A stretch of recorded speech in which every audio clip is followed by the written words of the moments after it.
Hey folks, Nick McGinnis here, and on today's video I want to just demonstrate a tool out of the Greg Judy toolbox that you can use to restore old pastures.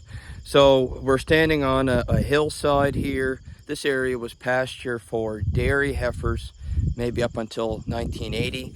After that it was predominantly used for some haying.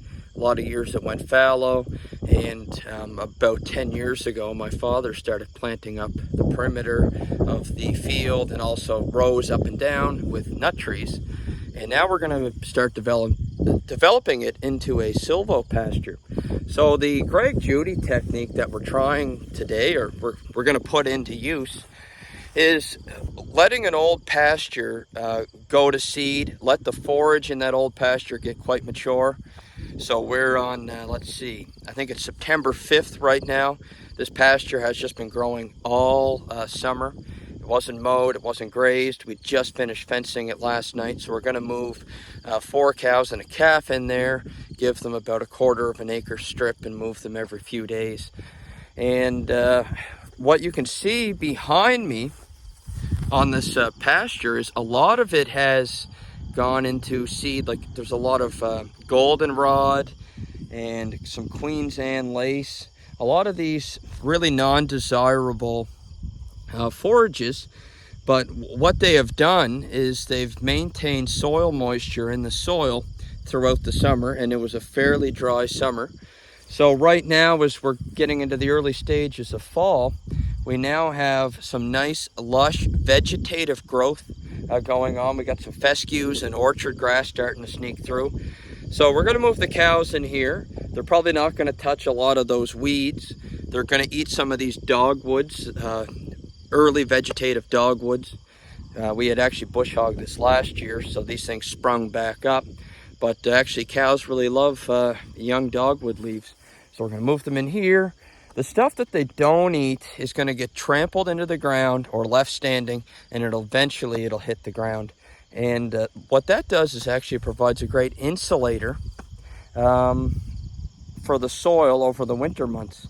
In the past few years, we haven't been able to rely on much of a snowpack. So having some dead organic matter on top of the soil is actually a good thing. So let's move these cows in here. And once they're in here, we will just observe them, see what they're going at. And a lot of people would have suggested you got to mow this, you got to plow it, and then reseed it with something else. As far as I'm concerned, most places in Nova Scotia that were pasture, there's a rich enough seed bank in the soil that just proper grazing and some mowing is likely enough to get it back into a pretty darn good pasture. So let's see how this goes. We got to move a few cows from one pasture to another, bridging the gap between the two of them with some temporary fencing. So just hold on a second. Let's see how this goes.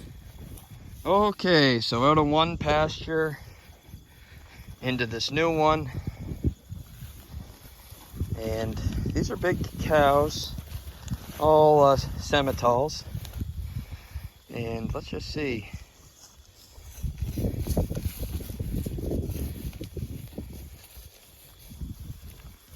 They're going to explore this area first.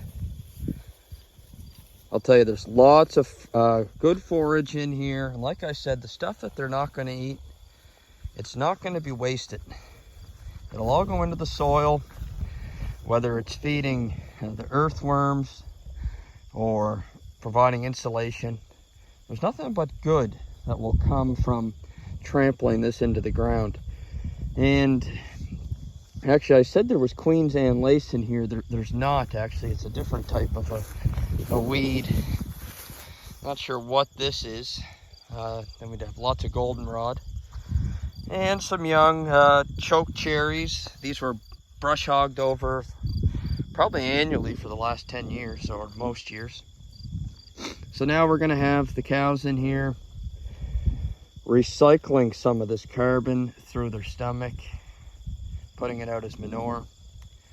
I really don't know if there's a better tool available than livestock for restoring soil, storing carbon in the soil, and making productive landscapes.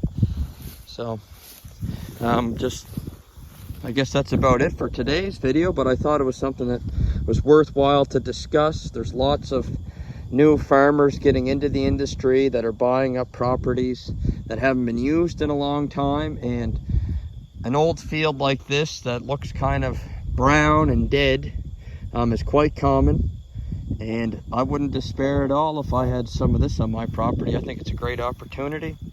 You don't need to bring any equipment in, just need to build a fence and get some livestock. And these cows are cows I don't even own, they're just here for the summer. So getting into the land restoration business isn't difficult, it just requires management. So that's it for today. Thanks for watching, and stay tuned for some more videos, and hit the subscribe button if you'd like to see more.